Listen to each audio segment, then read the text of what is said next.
আর আমি খাট ভাঙবো। সেই মশলা দিয়েছি এর মধ্যে, ভালো লাগে না। অনেক দিন পরে সোনা আজকে যাচ্ছে স্কুলে, প্রায় 1-1.5 মাস পর বলতে পারো। স্কুল খুলেছে ষষ্ঠীর 2 দিন আগে, কিন্তু ওকে পাঠানো হয়নি, আমি ইচ্ছাকৃতই পাঠাইনি। আজকে পাঠিয়ে দিচ্ছি, মঙ্গলবার আজকে হচ্ছে, স্কুল তো সোমবারে বন্ধ ছিল, ওই জন্য মঙ্গলবারেই পাঠাচ্ছি। অনেক দিন ছুটি খাওয়ার পরে আর কি স্কুলে যেতে ইচ্ছা করে বলো? ও তো বাচ্চা, বড়রাই কোনো কাজ থেকে যদি কয়েকদিনের ছুটি নেয়, যেমন আমাদের কথাই বলি, দেখো বাবার বাড়ি গেলে সমস্ত কাজবাজ কিন্তু মা সেরে নেয়, তো তারপরে যখন বাড়ি ফিরি তখন আর কাজে মন লাগে না, ঠিক সেই রকমই। অতটুকু বাচ্চা অনেক কটা দিন ছুটি খেয়েছে, ছুটি খাওয়ার পরে আর কি স্কুলে যেতে ইচ্ছা করে? তো তবুও স্কুলে তো যেতেই হবে, তাই না বলো? ওই জন্য ওকে স্কুলে পাঠিয়ে দিলাম। স্কুলে পাঠিয়ে দিয়ে আমি ভাবলাম একটুখানি শুয়ে পড়বো, কিন্তু না, আবার ভেবে দেখছি অনেকগুলো কাজ আছে, এখন যদি শুয়ে পড়ি তাহলে উঠতে উঠতে আমার অনেক লেট হয়ে যাবে। তো ওই জন্য আর কি কাজেই লেগে গেলাম।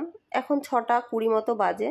তো এই ঘরে জামা কাপড়গুলো ভাঁজ করে নিচ্ছি, আর বর এখনও ওই ঘরে ঘুমাচ্ছে। ও তো এত সকালে উঠবে না, ও সেই উঠলে বলবে আমার ভীষণ শরীর খারাপ করে গো, আমি সকাল সকাল উঠতে পারবো না। তো ওই জন্য ভাবলাম এই জামা কাপড়গুলো আগে গোছগাছ করে নিই, গোছগাছ করে বাসনগুলো মেজে 2-1টা জিনিস কাচার আছে ওগুলো কেচে নিই, তারপরে বরকে ডাকবো। তারপরেও মনে হয় ওর সময় হবে না, কেননা 7:30 পৌনে 8টা যতক্ষণ না বাজবে ততক্ষণ ও উঠতেই চায় না। এটাই হচ্ছে আমার বর। আমারও একটু ঘুম ঘুম পাচ্ছে, কিন্তু ঘুমালে তো চলবে না, না? অনেকটা সময় বকবক করে নিয়েছি, চলো এবারে ইন্ট্রোটা দিয়ে নিই। হ্যালো বন্ধুরা, সবাই কেমন আছো? আশা করছি তোমরা সবাই খুব ভালো আছো, আর আমিও ভালোই আছি। তো আমার ওইদিকে দেখলেই সমস্ত কাজ কিন্তু রেডি হয়েই গেছে। বর এই সবে বিছানা ছাড়লো, বিছানাটা আগে গুছিয়ে নিই, তারপরে চা বানাবো। না সরি, চা বানিয়ে রেখেছি, কেননা সোনা যখন স্কুলে যায় তার আগেই আমি চা বানিয়েছি। জাস্ট চাটা গরম করব, গরম করে আমি আর আমার বর খাবো। সোনাকে সকালবেলায় চা করে দিই, এটা ঠিকই, কিন্তু কি বলো তো, ও না চাটা খায় না। অর্ধেক বিস্কুট আর 1 ঢোক চা নাই মুখে, গলাটাও ভেজে না, তাই খেয়ে ও রওনা দেয়। তাতেও শান্তি, সকালবেলায় বাসি মুখে পাঠাবো, আর ওকে যদি জোর করি বলবে মা আমার না ভালো লাগে না, শরীর খারাপ করে সকালবেলায় কিছু খেলে। ওই জন্য আমিও জোর করি না। কিন্তু সকালবেলায় বাসি মুখে বাড়ির থেকে বেরিয়ে গেলে আমারও তো খারাপ লাগে বলো, আমি তো মা, তাই না? আমারও যেন গলা দিয়ে কিছু নামে না। তো যাই হোক, বিছানাটা গোছগাছ করে এসেই চা গরম করে নিলাম। বর ফ্রেশ হয়ে গেছে, ফ্রেশ হয়ে দুজনে একসাথে চা খেয়ে নিচ্ছি। এবারে বাকি কাজ সারবো। বাকি কাজ বলতে সেরকম কিছু নেই, প্রায় কাজই তো হয়ে গেছে। আগে গাটা ধোবো, ধুয়ে যাবো ঠাকুর ঘরে।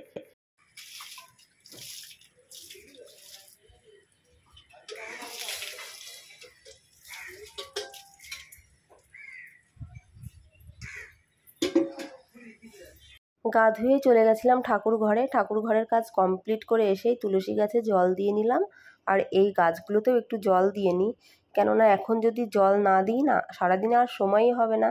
আর একটা দিন যদি গাছে জল না দেওয়া যায় না, গাছগুলো একেবারে শুকিয়ে যায়। এখন আর তেমন কোনো কাজ নেই, ঝাড় দেওয়ার মোছা, এই দুটো কাজই বাকি আছে। এই দুটো কাজ কমপ্লিট করেই স্নান করব, স্নান করে তারপরে পুজো দেওয়া। ফুলগুলো তুলে রাখলে হতো, থাক এখন আর তুলবো না, একেবারে স্নান টান সেরে তারপরে ফুলগুলো তুলবো। পুজো দেওয়া কমপ্লিট, এবারে প্রসাদটা তুলবো। প্রসাদটা তুলে যাব দোকানে, দোকান থেকে আসবো, এসে আনবো একটুখানি জল, জল এনে তারপরে রান্নাবান্না। সোনা এখনও স্কুল থেকে আসেনি, কেননা 9:30 বাজে, ছুটির মধ্যেই, আর একটু পরেই ছুটি হয়ে যাবে। ওই 9:45টায় ছুটি হয়, কোনো দিন 9:30টায়ও দেয়, আবার কোনো দিন 10:45টাতেও দেয়। তো একটু ওয়েট করি 2-5 মিনিট, তারপরে প্রসাদটা তুলবো। কি গরম দেখো, ঘেমে গেছি। এখন ঘড়িতে সময় হচ্ছে 10টা 46, ভাত নেমে গেছে, ডিম আলু সেদ্ধ হচ্ছে, আর সমস্ত কিছু কেটে হয়েছে, রেডিও করে নিয়েছি। মশলাটা রেডি করেছিলাম, কিন্তু মিক্সচার হয়েছিল না, কারেন্ট পালিয়ে গেছিলো। কারেন্ট আসলে সঙ্গে সঙ্গে আগে মশলাটা করে নিলাম, কারণ আজকে কারেন্ট থাকবে না। ট্রান্সমিটার বসাচ্ছে না, কি হচ্ছে জানি না, তো কারেন্টের কাজ করছে। মানে 2 দিন থেকেই শুনছি যে আজকের দিনটা কারেন্ট থাকবে না, হয়তো হাফবেলা থাকবে না, দিয়ে আবার হঠাৎ করে আসলো, অনেক বড় ভাগ্য, তাই না? তো ডিম বলতে মুরগির ডিম করছি, মুরগির ডিম আর পোলট্রির ডিম মিশিয়ে।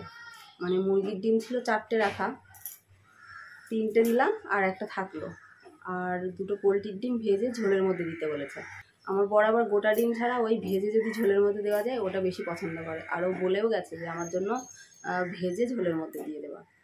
ওই জন্য ঝোলের মধ্যে দেবো। আর করছি কচুর শাক উচ্ছে ভাজা। কচুর শাক কোথায় পেলাম বলো তো? মানে ওই যে পাশের বাড়ির কাকিমা ও দিয়ে গেল।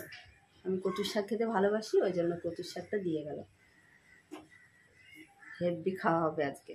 কালকের 2 পিস মাংস রাখা আছে, কচুর লতিটা রাখা আছে ফ্রিজে, ওটা গরম করব, কচুর শাক করবো, ওটাতেই খাওয়া হয়ে যাবে। ডিমের প্রয়োজন নেই। আর সোনা স্কুল থেকে এসেছে, এসে ও স্নান করে নিয়েছে। ওকে দুটো ভাত দিয়ে দিই, ভাত তো নেমেই গেছে, ভাত দিয়ে দিই। আর আমার জন্য পান্তা ভাত রাখা আছে। অনেক দিন পরে পান্তা ভাত খাবো, বেশ ভালো লাগবে তাই না? আর শরীরটাও ঠান্ডা থাকবে। এই যে ডিম আলুটা সেদ্ধ হয়ে গেছে মনে হয়। হয়ে এসছে। আগে খেয়ে নিই, সোনাকে দুটো দিয়ে দিই, দিয়ে তারপরে ডিম আলুটা করবো। 11টা এখনও বাজেইনি, ওকে আবার পড়াতে আসবে, ওই জন্য। ভাতটা নামিয়ে সোনাকে দিলাম, আর আমার তো জল ঢালা ভাত ছিল, খেলাম। খেয়ে তারপরে আবার রান্নার দিকে এলাম। এবারে তরকারিগুলো রান্না করব। ডিম ভাজা হয়ে গেছে, 3টে ডিম সেদ্ধ দিয়েছিলাম, দিয়ে আমার সোনা আবার বললো মা একটা খাবো, দিয়ে ওকে একটা ডিম দিয়ে দিলাম। আর এখানে 2টো ডিমের অমলেট করছি। গোটা ডিম 2টো আর অমলেট 2টো, এটা দিয়ে ঝোল করে নেব। যে মশলাটায় ডিম রান্না করব সেই মশলা দিয়েছি এর মধ্যে, দিয়ে ডিমটা ভেজে নিচ্ছি। বেশ ভালো লাগে কিন্তু, জানো তো? মোটটা হয়েছে দেখো।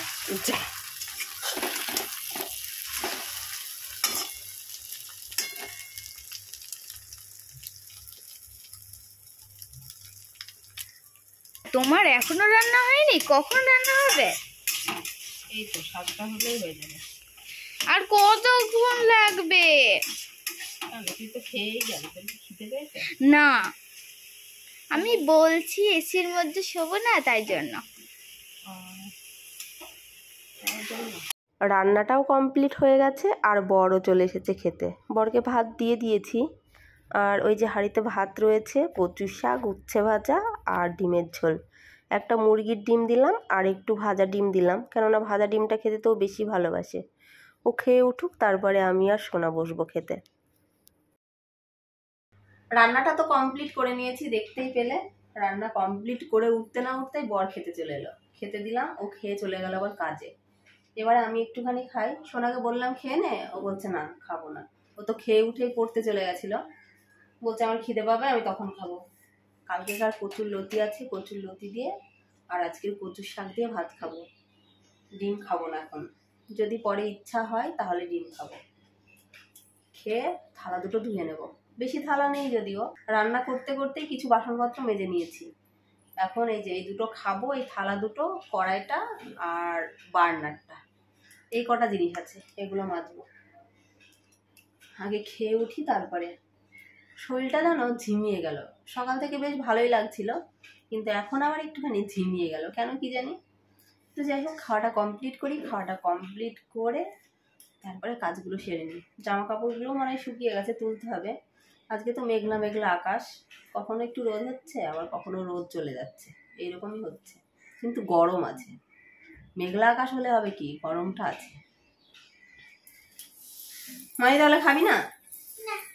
সমস্ত কাজ রেডি করে নিয়েছি। ভাত খেয়ে, এঁঠো পেরে, বাসন মেজে, গ্যাস মুছে, জামা কাপড় তুলে, ভাঁজ করে সমস্ত কাজ হয়ে গেছে। এখন একটা কাজ বাকি আছে, সোনাকে দুটো খেতে দেওয়া। ও কোথায় বের হলো কি জানি, বলে একটু পরে আসছি, মনে হয় পাশের বাড়ি গেছে। আর সেই স্নান করেছি, স্নান করে চুল বেঁধে রেখেছি। এই করতে করতে আবার চুলগুলো সব পচে গেল। এত চুল উঠছে কি বলবো, এই গরম পড়ে। ভেজা চুল বেঁধে রাখি, ভেজা চুল বেঁধে রেখে রেখে এই অবস্থা। এখন একটু ছাড়লাম, আর 1 ঘন্টা হয়তো ছাড়া থাকবে, দিয়ে আবার নিচে যাব। কি ভেজা, প্রত্যেক দিন এরকমই হয়, চুল ভেজাই থাকে। এবারে শোবো, শুয়ে আরাম করে এডিট করব। চলো এডিটটা করে নিই, 2:30 বেজেই গেছে। এডিট করব, করে তারপরে আবার নিচে যাব। ডিউটিগুলো তো পালন করতে হবে, তাই না? চুলগুলো আমার নষ্ট হয়ে গেল জানো তো, হেয়ার স্ট্রেট করার পরে এরকম হয়ে গেল, ভেঙে ভেঙে পড়ে যাচ্ছে চুল। যত্ন নিই না তাতে আবার। ভেজা চুল বেঁধে রাখি, তেল দিই চুলে, আবার সেইভাবে যে শ্যাম্পু করে উঠে সিরাম কন্ডিশনার লাগাবো ঘরে আছে, বাট লাগাই না, আলসেমি। নিজের দিকে খেয়াল খুব কম রাখি, স্কিন কেয়ারও করি না, হেয়ার কেয়ারও করি না, কিছুই করি না। এই হচ্ছে আমি। যখন একটুখানি মর্জি হয় তখন করি, যখন মর্জি হয় না তখন করি না। কিন্তু এগুলো তো মানে করা দরকার। যখন মর্জি হচ্ছে তখন করছি, যখন মর্জি হচ্ছে না তখন করছি না। এই করে করে সব শেষ, পুরো শেষ। এখন হচ্ছে সন্ধ্যা 7টা আর মা মেয়েতে হরলিক্স নিয়ে বসেছি।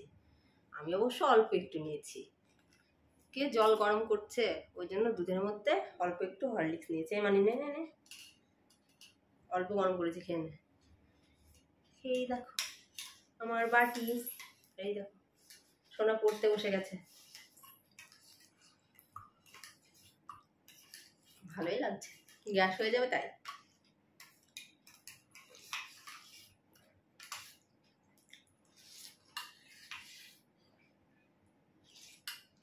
গোটা গোটাই আছে,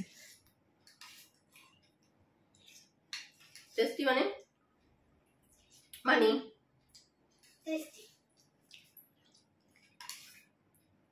সবে রেডি হয়েছি, দুটো রিলস বানাবো। আর দেখো এখন এনেছে চপ, 8টায় বাজেনি, আজকে আবার তাড়াতাড়ি বাড়ি চলে এসেছে।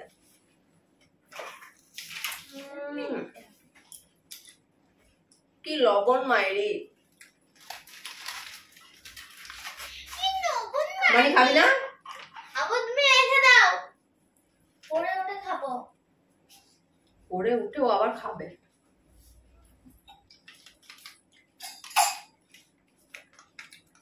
আমি ফোন করলাম, বললো 9টার সময় আসবো।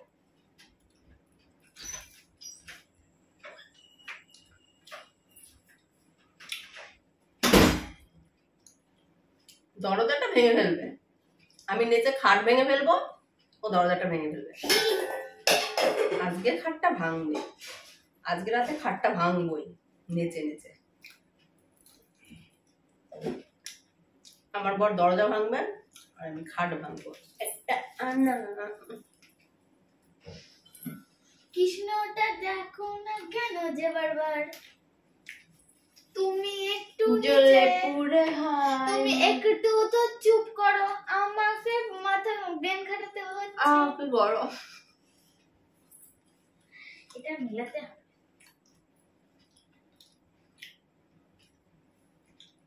কই গো?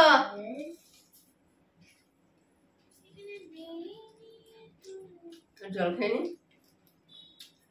রিলসটা বানিয়ে ঝাক্কা ঝাক্কা নাকা নাকা। দেখি চপ বড়টা আমি নেব এখন। বাবা একটু জল দাও না বাবা, কি করে ওটা ভেঙে যাবে। বড় দেখে কি করে রাখ।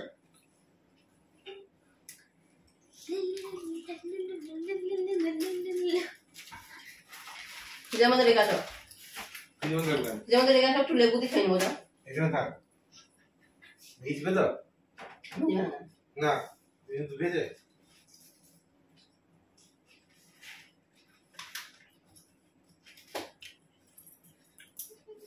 একটু জল দাও না, খাবো। জল দাও নি, ওই তো জল আছে, ঠান্ডা জল।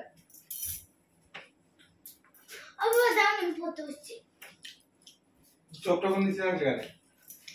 কোনটা গো? কত সুন্দর সাজগোজ করে ভিডিও করছিলাম, সেটা আমার বরে সহ্য হলো না। এখন উনি খাবে চাউমিন, খেলো চপ তাতে হলো না, এখন খাবে চাউমিন বাচ্চাদের মতো। রাত্রি 8:30 বেজে গেছে, চাউমিন খাবে। দেখবো কখন ভাত খায় চাউমিন খেয়ে। কি বাইরে কি গরম। দুটো ভিডিও বানাচ্ছিলাম, সেটা আবার হলো না। বসিয়ে দিয়েছি চাউমিন, এই দেখো।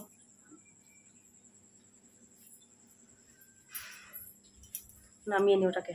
লঙ্কা পেঁয়াজ ডিম আর অল্প একটু আলু দিয়েছে। চাউমিন বানাতে গিয়ে ঘেমে পুরো স্নান হয়ে গেলাম।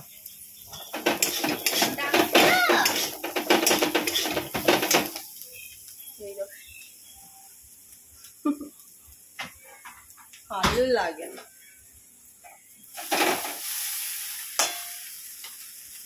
বানিয়ে নি।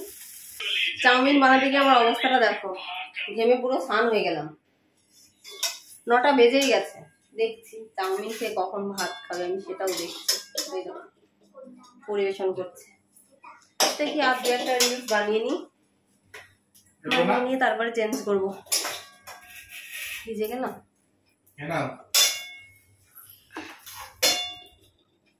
দাঁড়াও তো,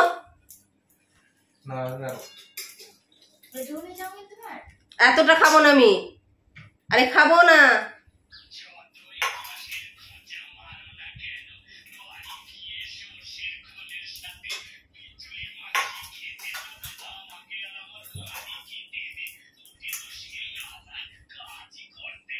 খাবে? চলে এসো তাহলে।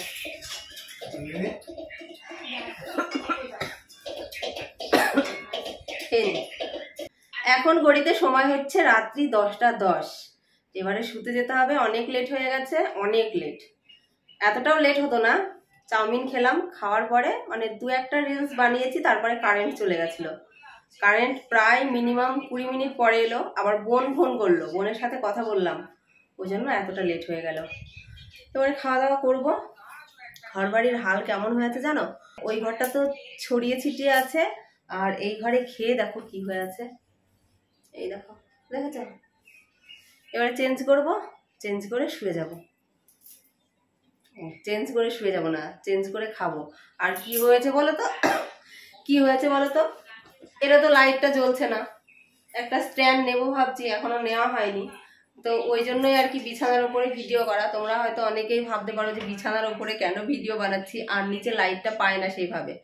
ওই জন্য বিছানার উপরে রিলস বানাচ্ছি কটা দিন। স্ট্যান্ডটা নেবো, অর্ডার দেবো, দেখি আজকালে অর্ডার দিয়ে দেবো। স্ট্যান্ড একটা নিতেই হবে, না নিলেই নয়। এমনি ভালো আছে, কি বলতো, লাইটটাই নষ্ট হয়ে যায়, দুপদাপ পড়তেই থাকে। এখনই ফেলে দিয়েছিল আমার বর, এখনই, মানে যেটুকু অস্তিত্ব আছে সেইটুকু অস্তিত্ব আর বাঁচিয়ে রাখতো না। মানে যেটুকু আছে সেইটুকু নিয়ে আমি কিন্তু ভিডিওটা এখন শ্যুট করছি আর কি। প্রায় 1 মাস মতো হয়ে যাবে যে লাইট জ্বলে না। আর আমি তো তেমন রিলস বানাই না, জানোই তো। ওই দিনের বেলায় যা রিলস হয়, রাতের বেলায় খুব কম বানাই। তো এই কটা দিন ইচ্ছা করেছে, ওই জন্য আর কি বানাই। যদি স্ট্যান্ডটাই ভেঙে যায় তাহলে কি করে হবে বলো তো? তো যাই হোক, যেটুকু আছে ওটুকু নিয়ে চালাই। যতদিন অর্ডার না দিচ্ছি বা স্ট্যান্ড যতদিন না আসছে, এই বিছানার উপরে আমাকে দেখতে পারবে। আর যখন স্ট্যান্ড চলে আসবে তখন আমি নিচে ভিডিও বানাবো। তো যাই, এবারে শুয়ে পড়ি। আর আজকে এত গরম পড়েছে, তোমাদের কি বলবো, এত গরম। ঘরের মধ্যে ঠিক আছে, রিলস বানাতে বানাতেও ঘেমে যাচ্ছি। এসি চলছে তবুও, দেখো এসি চলছে তবুও ঘেমে যাচ্ছি। আর বাইরে গেলে জলীয় বাষ্প যেটা, সেটা একটু বেশি আছে, বাতাসে জলীয় বাষ্পের ভাগ বেশি। ওই জন্য বাইরে গেলেই গা ঘেমে যাচ্ছে, আর এত গরম লাগছে। তো এই গরমে তোমরা সবাই সাবধানে থেকো, ভালো থেকো, এইটুকুই বলবো। আর কি বলবো বলো, কিছু বলার নেই, আর কিছু করারও নেই। জানি সবার গরম লাগছে, শুধু আমার একলা নয়, সবারই গরম লাগছে। যা গরম পড়েছে, এই গরমে যেমন গরম লাগছে তেমন অশান্তি অস্বস্তি বোধ হচ্ছে। তো সবাই খুব সাবধানে থেকো, ভালো থেকো। আর আজকের ভিডিওটি আমি এখানে এন্ড করছি। আজকের মতো টাটা বন্ধুরা, গুড নাইট সবাইকে। আবার আগামীকাল নতুন কোনো ভিডিওতে দেখা হবে।